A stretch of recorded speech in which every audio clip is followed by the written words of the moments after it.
এক লোক মসজিদে প্রবেশ করলো। তার খুব মন খারাপ। সে এক পাশে গিয়ে বসে রইল। একজন বৃদ্ধ অপর পাশে বসেছিলেন। বৃদ্ধ হুজুর কৌতূহলবশত তাকে গিয়ে প্রশ্ন করলো, বাচ্চা, এখন তো নামাজের সময় নয়, তুমি কেন মসজিদে এলে? তখন সে বলল, হুজুর, আমি বিয়ে করেছি বেশ কিছুদিন হয়ে গেল, এখনও আল্লাহ তাআলার পক্ষ থেকে আমাদের ঘরে কোনো নতুন মেহমান আসেনি। আমরা স্বামী স্ত্রী দুজনই বেশ পেরেশান। সংসারে সন্তান না থাকাতে আমার স্ত্রীকে নানানজন নানান কথা বলে। আল্লাহ তাআলা আমাদেরকে সন্তান না দেওয়ার ফয়সালা করলে আমি সেটাতে রাজি। আমি আমার স্ত্রীকেও বারবার সান্ত্বনা দিয়ে আসছি, আর আমার সন্তান না হওয়ায় স্ত্রীর কোনো দোষ নেই। আমরা দুজনই এই বিষয়টার সাথে সম্পর্কিত। মানুষের কটাক্ষ আর বিদ্রূপের কারণে অবস্থা এমন হয়েছে যে আমার স্ত্রী মানসিকভাবে অসুস্থ হয়ে পড়েছে।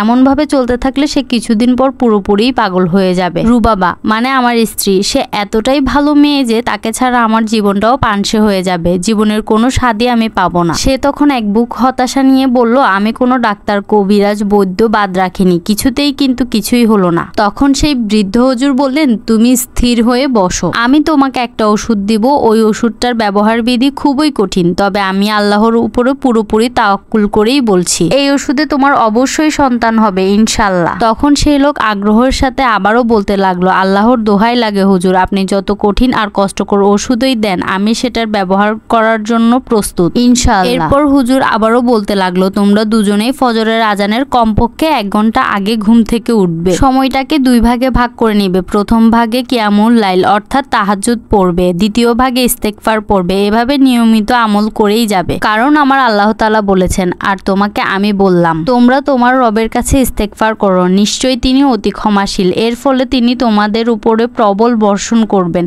আর তিনি তোমাদের সম্পদ সন্তান দ্বারা সাহায্য করবেন, আর তোমাদের জন্য বানিয়ে রাখবেন বাগ বাগিচা, আর তোমাদের জন্য প্রবাহিত করবেন নদী নালা।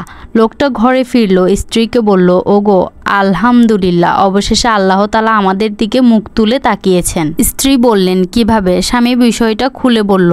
জিজ্ঞাসা করলো, তুমি কি এই আমল করতে প্রস্তুত? তখন স্ত্রী বললেন, জি অবশ্যই প্রস্তুত, আমি আপনার সাথে কোন কাজেই বা অপ্রস্তুত থাকি। এরপর স্ত্রী আবার বললেন, আমরা কোন দিন থেকে আমলটা শুরু করব?